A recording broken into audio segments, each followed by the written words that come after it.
Now we're going to take a look at the concepts of the alphabetic principle and phonics, which were the concepts in um, the other part of chapter 4 of module 4. We'll start with the alphabetic principle. This is the recognition that there are systematic and predictable relationships between the written letters and the spoken sounds. And this happens when children suddenly realize that when people are reading, they're paying attention to the letters on the page. And those letters are the part of the text that contain the message. This is where they start to crack the code that what they're reading on the page connects with what's coming out of their mouth. This is a huge breakthrough for young emergent readers. This is everything. This is the foundation of reading. When they get that idea that letters connect to spoken sounds, they can start to do what is called decoding. Phonics is the way of teaching that focuses on the relationships between those sounds and the letters that we use to represent our sounds. So phonics is actually the way we teach children about the alphabetic principle, which is that idea that letters and sounds are connected. So something that is good to know for the certification exams in New York State are some of the theories that exist behind this whole process of learning to read. This one that's laid out is often asked about on the assessment. It's called the theory of decoding, and it comes from Adams in 1990. And this model on the right hand shows essentially this process in action. So what's happening over here, you've got the orthographic processor. That's the part of your brain that is able to recognize print on the page. So you can look at the characters, you can recognize the symbols, and you see them as letters, and you're able to process those letters. So when you see a C on the page, you know that corresponds to the letter C. The phonological processor is connected to that, and that's the ability to take that letter C on the page and know that C says either K or S in English, in our English phonetic pronunciation. Those two things together, the print letters and the sounds on that those letters make, that together is phonics. And that sound part, that was phonemic awareness that we looked at in the first half of this module. So phonemic awareness is still here, it's still happening, but it's now combined with letters and print. We're no longer learning in the dark, the lights are on, and that is phonics. When we are teaching children about this, it's the alphabetic principle, we are teaching them phonics. Above that are a couple more concepts that we're going to look at more deeply when we get into comprehension and fluency, things like the language part of it. So if you read the word, I'm trying to think of a slightly difficult word. If you read the word table, if you're learning English as a new language, you read the word table, maybe you're able to recognize T-A-B-L-E in print. You know all those letters. Maybe you even know how to say those letters, so you can do table. You can come up with that word.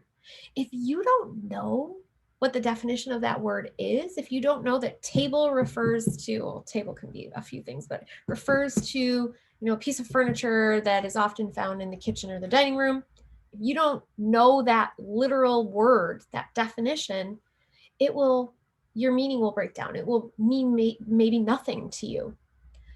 Additionally, if you approach a text that has some context or background knowledge that you're unfamiliar with. So let's say you live in an urban environment. You have been born and raised in the urban environment, and you're reading a text all about agriculture.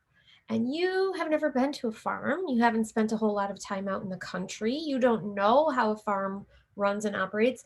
You don't have the proper background knowledge. So no amount of phonemic awareness or alphabetic principle awareness or language processing, maybe you can understand the word agriculture or the word, I don't know, some agriculture related word, but if you don't have the background knowledge, it's not going to mean a whole lot to you as you're reading.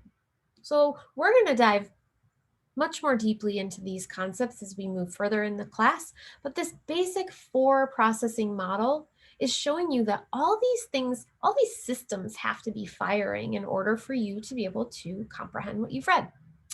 The quote comes from this, this additional reading here. You're welcome to take a look. It lays out the theory of decoding. It's sort of a modern update on this idea. But the author of this text says, the core problem for the vast majority of struggling readers is difficulty at the word identification level, which means that they're struggling with their orthographic and phonological processors, as well as making important connections between those processors. They're having difficulty with phonics. And meaning comes into play when basic phonics are used. So when you get that phonics level, then you can go up to the meaning level. But if there's a breakdown at any point in this process, you will never move up in your comprehension. Another way of looking at this is actually in our text on page 121 of our text. McAndrews and Misenji are co-authors on this article from 2017, and they lay out what's called the linguistic cueing system. This should sound familiar. This was covered in chapter 3 of language development. And you've got these different systems happening when you're reading. The graphophonemic, does it look right? Using phonic and visual cues. That's that letter to sound connection. That's got to be present first. Then you've got the morphemic. Does the word structure sound right? Is there a prefix or a suffix or a root word that you understand? And then syntactic. That's the grammar. Does the sentence structure sound right? Is the word order correct? And then finally, semantic. Does it make sense using your prior knowledge, your context, the pictures that are on the page? And then finally, underlying all of those linguistic systems are the pragmatic. Is it appropriate for the context or social situation? So readers will use all of these cueing systems as they're learning to read new words. But notice, key in this process is that graphophonemic. They've got to understand the connection between letters and sounds. So Gunning is someone you're looking at now. You're reading Gunning's chapter for this part of the module. And he basically lays out that there's 5 ways that all of us read words. Most of us live down here in memory or immediate recognition. If you are an adult, you are in graduate school, you are learning about teaching reading, you are at this level. Every word that you read is immediately recognized from your memory. You no longer have to decode the word because every time you see it, your brain has memorized those letters in that order, and you know that word is because. Isn't that fascinating? As an adult, every single word that you recognize is pretty much immediate. And you know this if you've ever read a text, like the Gunning text chapter opens, that has some difficult vocabulary. It slows you way, way down, and suddenly you're like, whoa, I have to take a lot of time, break these words down, and figure out what they mean. And it is abrupt to a literate reader. Well, one of these 4 processes is pretty much how you're going to decode that word. So the first one is decoding. That's reading sound by sound and then blending it back together. You're going to either read individual phonemes like at, or you're going to read onset, which is the first part of the word, and then rhyme, which is the vowel and everything after it, at, and combine it together. This is how emergent readers are typically figuring words out. Students who are having or experiencing difficulty with reading or have a growth area in decoding words, or they're still emerging and it's still new and still fresh, lots of early first graders, late kindergartners are doing this kind of sound by sound blending. It's not very efficient and it's not very effective. It slows you way, way down, and it interferes with your comprehension and of course your fluency. The second way we read new words is by analogy. So we read a new word based on a familiar or a known word. So I can figure out the word hat because it looks a lot like the word cat, and I know the word cat. I just can change the first letter sound to the H sound, and it's hat. That's another way that we read.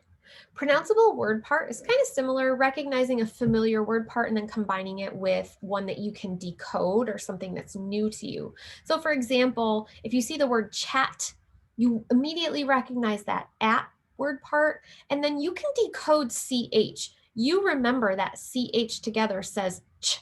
That's something that you have decoded. And so ch plus at gives you chat. So you didn't necessarily know that word when you started it, but you're able to pronounce the different word parts and put them together.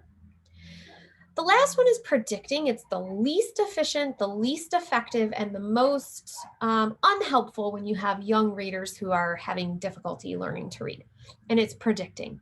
Using the letters, using the illustrations on the page, using the context of the story to figure out the words. So an example would be the kids went swimming in the, and you know the first letter is L. So you're thinking lake. The kids went swimming in the lake. What else could it be? What about the lagoon? Did the kids go swimming in the lagoon? So this is not a very effective strategy for learning how to read. But these are the 5 different ways that we decode readers. The ultimate goal is to get everybody up to this immediate recognition. That is called automaticity, and we'll talk more about that when we learn about fluency later in the class. A note about phonics instruction. You're going to read something a little bit later on in the Moodle book that is going to explain some of the debate, the great debate, in fact, on phonics instruction. People love to argue over how, why, if children should be taught phonics. Key to remember is that, 1, this is the most efficient and effective way to teach children who are experiencing difficulty with reading. Phonics instruction, hands down, is the most efficient way. 2, it's always an early, systematic, needs-based form of instruction that is a means to an end. That means no more than 15 minutes a day of this instruction should be provided. It can be a little dry and a little boring. You'll see some phonics intervention as we move through the module, and you'll see maybe it's not the most thrilling kind of instruction, but once they master phonics skills, you can move on. It's not like reading comprehension where you're gonna tease it out and play with it a little more. Once they learn how to analyze a character, you can then do something else more sophisticated based on that and keep going and dig deeper. Not with phonics. Once they figure out, once they crack the code, you are done and you move on. Not every student absolutely needs phonics. In fact, I bet many of you in this class learned how to read all of the letters through a different kind of form of teaching, like the whole language approach, where you learned by reading or exposure or talking. You never had to learn all of the letter sounds and put them back together. But students who are experiencing difficulty need phonics instruction. So phonics instruction should be part of any good first grade reading program. You should have some phonics skills built in. Let's talk about the letters. So now we're going to take a deep dive into the way that we pronounce letters. We've already done a little bit of this work with our phonemic awareness. You saw the teacher from the Roland Center pronounce all of the letter sounds. Well, guess what? When you go to spell them in English, it's even crazier than trying to pronounce them, because we have more sounds than we have letters to represent those sounds. And so we do some funky things in the English language. So generally, there are 25 sounds in our English language. And though our consonant spelling is generally pretty predictable, there are some that have variable spelling. So for example, the F sound can be spelled with an F, with PH, or even a GH, like in the word rough. Adding a schwa sound to your letter pronunciation may cause unnecessary spelling. So this is why I harp on you can't have the schwa sound. If you say fa, there's a chance when your students go to spell that word, they're going to spell it maybe F-U. which sounds really bad. They could misspell the word because of the way that you are pronouncing it. So no schwas allowed in this class. Here's some common consonant spellings. So you can see B is the sound for B, B is represented by B. I'm not going to go through all of these, but there are some interesting ones like the K sound can be a C or a K or even a Q or even a CH like in chaos. The N sound could be represented by the letter N, KN, GN like in the word new, or even PN like in pneumonia. That's such a weird word. It also shows the final consonant sounds and the ways that they can be spelled, like the J sound at the end of judge could be DGE. The K sound in ache is CHE. So take a look through this, pay attention. We've got some funky sounds and some even funkier spellings for those sounds, like version, ZH, just like in the word beige, we've got that zh sound in our language. And then we've got that NG. This is what it looks like phonetically. So sing, ring. Other consonant elements, digraphs. We've talked about digraphs. Let's take a close look at them. Consonant digraphs, that's two letters that make one new sound. Remember, digraphs have a digraph in the word, PH. That can help you remember what a digraph is. So sh in shore, ch in chin, f in phone. Those are two letters making a whole new sound in the English language. These need to be taught just like individual consonant sounds are taught. So once you finish teaching S and H, eventually you're going to teach them sh, because that's a whole new sound using letters that they're already familiar with, which can be a little bit confusing. You might see students initially try to sound out the word shore like s, or sahor, sahor.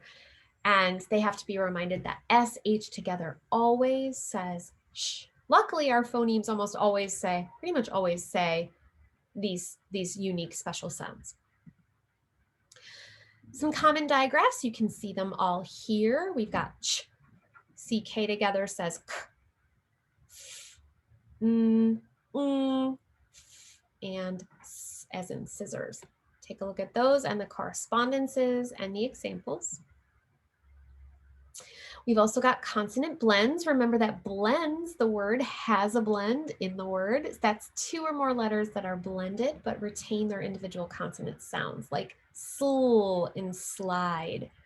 You should teach the individual sounds first for blends. You never want to start with blends. You want to start with the s and the ol sound, and then eventually when they've mastered those, they can start blending those sounds. You've got to build on what the students already know. And you should start with S blends. And that's because S is easier to distinguish from the other consonant than other words, other letters that you can blend like ul and those are harder for students to distinguish. So for example, stop is easier for children to hear than e, especially because we usually say tree. We don't even say that blend correctly. We usually say it like it's a digraph, tree. That can be so confusing. You'll see students who write the word tree, CHREE. And now you know why. It's because of the way that we pronounce it. So that's why you should start with S blends, because they're easier to distinguish the sounds. Here are some more consonant blends. You can see BL, CL, FL, GL, PL, SL, SCs, SPs, S with lots of things, TW, QU, DW. And then we've also got final blends. So these are all initials starting at the beginning of the word. It also changes when we have final blends that end words. So CH, NCH, LK, LM, LVE as in 12, NT like tent. So take a look through these, familiarize yourself with them. There are some recommended, if you look at this article, you can see some research that shares recommended teaching consonant blends in this sequence. So starting with S blends, moving to L blends, and moving to R blends. And this study will explain why exactly that is good for your students. And it has a lot to do with the way that our brains are processing information, the way that our mouths are working as we're creating those sounds. Take a look at that if you are interested and want some more information. We just talked a little bit about final consonant sounds. You can also see sometimes consonants at the ends of words actually act like parts of the vowel sound, like in the word snow, holly, cry. Those are actually acting like vowels. And sometimes at the end of words, they're pronounced differently, like bus has an S, but so does has, which has a Z sound. These variances in consonant sounds should be made explicit to your students. So when they're spelling bus and has, you should point that out and teach it to them. We also have soft and hard consonants. Soft G, which says hard G, which says k. Soft G, which says j, and hard G, which says g. Those need to be taught separately as well so that your students are introduced to the variation of the sounds that exist. You can also teach your students something that Gunning calls the variability strategy. So when children approach a word and they say the wrong, so let's say the word is gym, G-Y-M, and they say gym, the variability strategy asks them, do you know another sound that that letter makes? So reminding them that sometimes our letters have different sounds, and thinking through their repertoire and thinking about their letter sounds, and maybe they come up with J. Oh yeah, G can also say J. Maybe that word is gym. So that variability strategy becomes really important when you're teaching things like confusing consonants. There is a suggested sequence of teaching consonants out there. There's a bunch of them, but this is something that is debatable and changes. So some suggest that you start with the most common letter sound correspondences. Some say to start with s, m, n, and w, because they are articulated with a continuous stream of breath. Remember from our phonemic awareness chapter that those continuous sounds are easier for children than those stop sounds like g and j. Some suggest mixing in vowel sounds really early so that children can immediately begin reading words. So if you teach the sounds k, t, and then you throw in a, suddenly your children can read the word cat, and then you can build off of that with sat and mat and fat and bat. Whatever you do, whatever system you use should be systematic, should be planned, should be a program. Everyone agrees to start with the letter sounds and not with the letter names. Why do you think that is? Think about the letter name for the letter Y. So when you say the letter name Y, and you're an emergent reader and you see the word yet, okay, so you see Y-E-T on the page, you might say why. Y says w, w, w. If you've learned the letter name first for Y, you might think in your brain immediately the letter is Y, w, w, w. Oh, the word is wet. And that's because you're confusing that letter sound with the letter name that you've already learned. That's why everyone who has written about the sequence of teaching consonants says start with the letter sounds. In fact, as you'll see in Moodle, some programs don't even teach children the names of the letters. They actually don't learn the letter names, or they learn them later after they've learned all the sounds. And that's why. Let's talk about vowels. So vowels are where everything seems to break down. Like consonants, there's not so much variation that you can't teach it and your students can't learn it, but vowels just kind of ruin everything. They also make it so that we can actually speak and read, but they're very tricky. There are only 5 vowels, but there are anywhere from 16 to 21 vowel sounds in the English language, depending on your dialect, the region, and where you are. Vowel sounds are irregular, which means they can have lots of different spellings, over 200 spelling variations in English for those 16 to 21 different sounds. If you think about that, 16 to 21 sounds, 200 potential ways to spell them. There are adults who still struggle with some of our vowel spellings. Generally, there are 5 vowel generalizations that the majority of the spellings fall into, which is nice. But most children, so you know, use pronounceable word parts in order to spell vowels, not generalizations or rules. So no matter how much you teach them, so 2 vowels go a-walking, the first one does the talking, they're never going to use that strategy when they're sitting at their journal and trying to spell the word male. They're never going to go 2 vowels go a-walking, the first one does talking. Oh, it must be M-A-I-L. Oh yeah. Those things are fun to teach, but they're not actually effective strategies for young readers. They're almost always going to use that pronounceable word part, which is, I need to spell the word male. I know and I know and I just need to know that middle part, and ale, A-L, oh, it must be A-I. That's how they're going to write their vowel sounds. So I'm going to show you the generalizations because it's a nice, easy way to teach vowels, but don't necessarily teach them to your students. Just a reminder on the next few slides, long vowels, we use the macron symbol, which is the bar above the top of the letter, and then short vowels, we use the breve symbol, which is the little swoopy thing, swoopy swoop, and then the schwa vowel sound is going to get the upside down E. No idea why they chose upside down E for the schwa, but they did, so that's what we use. The first generalization that Gunning talks about is short vowels. So a, I, Can you do that? Can you do that as fast as I did that? You should be able to do that, you elementary teachers. Vowel is short when it is preceded and followed by a consonant. These are our basic CVC words. This was in our pre-assessment. What is a CVC word? It is a consonant, vowel, consonant word, like bat, sit, hot, and bed. More than 1 in every 4 short vowel words follow this pattern. So it's pretty consistent. And it's a vowel is short when it's followed by 2 or more consonants is another one. This is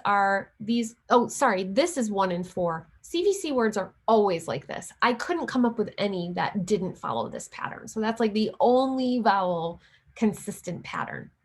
If vowel is short, if it's followed by 2 or more consonants, like batter, sitter, hotter, better. So you can see it's doubled, and then those are consonants. More than 1 in every 4 short vowel words follow that pattern. So it's pretty consistent, a quarter of them. The next generalization is open syllables and long vowels. So our long vowels, A, E, I, O, U. A vowel is long when it comes at the end of a word or a syllable. So important here is that it can happen at the end of a syllable, like you see in all of these examples. Nation, decode, rotate. So every syllable that ends in a vowel here will be long. There are some non-examples. This is not very consistent. This is 20% of the words are going to follow this pattern. Father, for example, we don't say father. Mother, we don't say mother. And vowel, we don't say vowel. So there are some non-examples. Another generalization is the final E and long vowels. So a vowel is long when it's followed by a consonant and a silent E marker.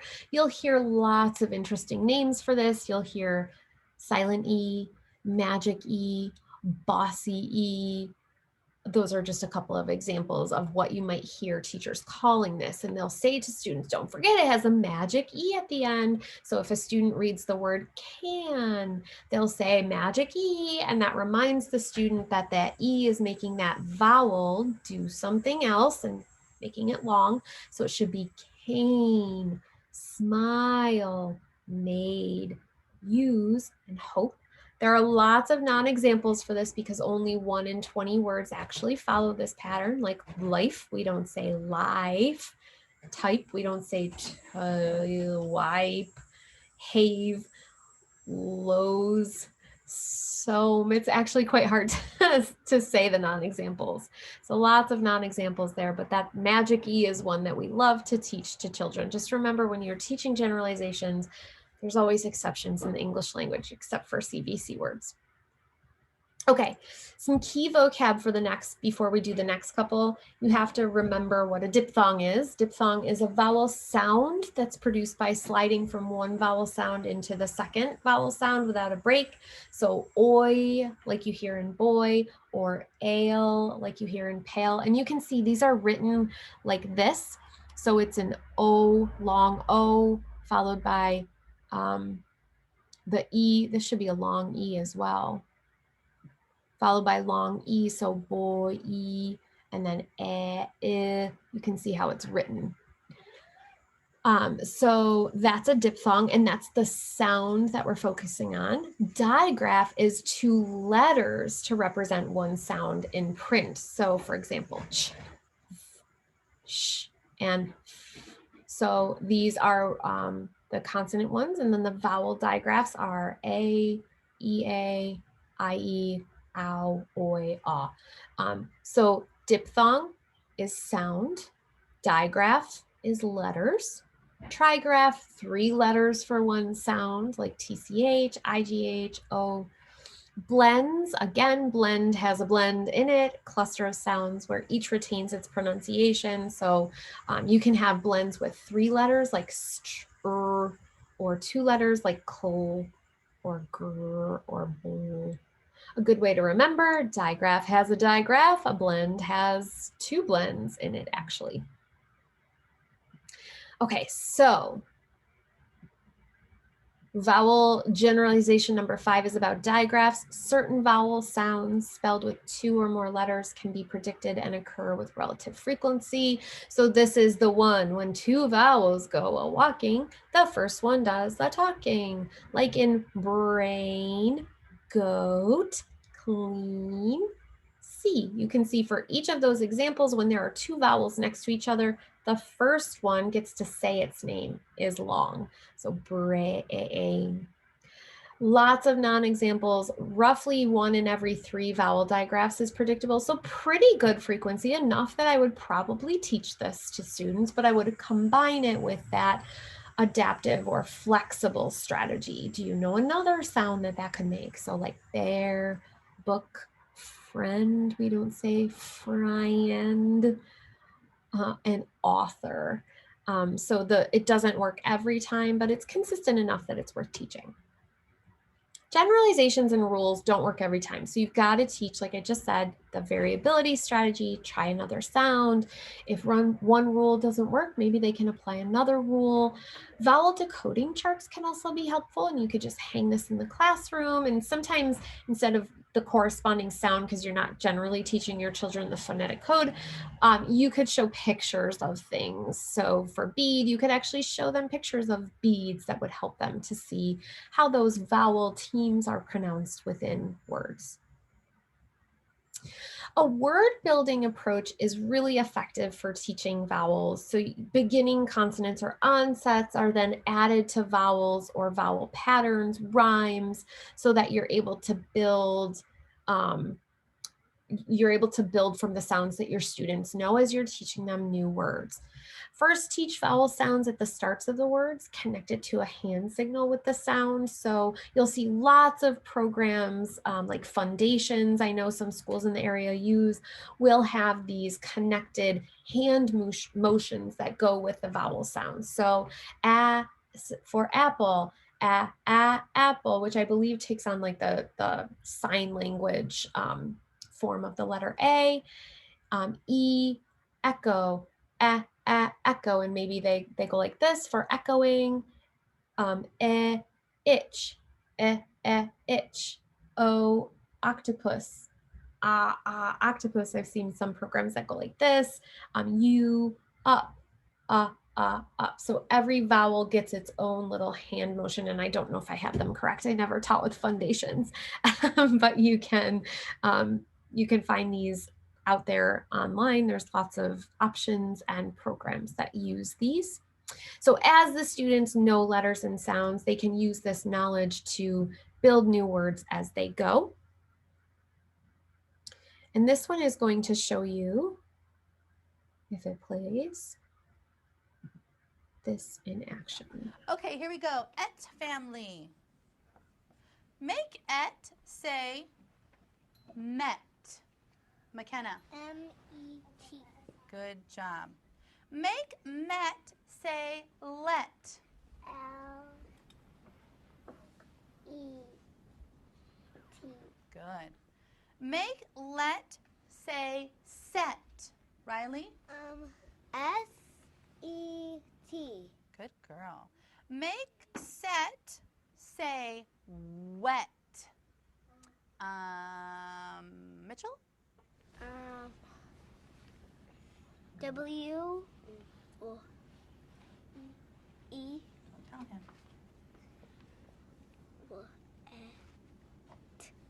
T. Good job. Wet.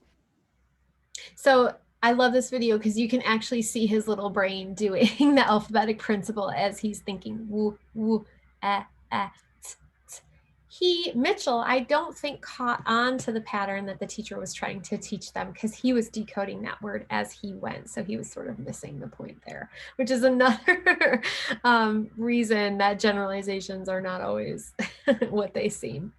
What you think your students are going to get, they don't always get. Let's talk about syllabication for a second. Teachers often teach children about syllables in words. This is sort of the main focus of like the Orton-Gillingham program. It focuses on syllables and teaches syllables to children in lots of different ways. These are parts of words that contain vowels. A syllable always has to have a vowel. It doesn't always need to have a consonant, like in the word open. The first syllable is just O, and the last syllable is pen. Sometimes syllables are open, like in the word open. O is an open syllable. That means that it ends with a vowel, like tie and tiger, pie and pilot. Open vowels are usually going to be long, like all of the ones I just said. And then they can also be closed, which means that they end with a consonant. So like open, pen, carpet, basket. CVC words are always going to have one closed syllable. They're pretty consistent. There are lots of other rules and different ways to teach syllables. Some people go really deep into syllabication and teaching children all about syllables.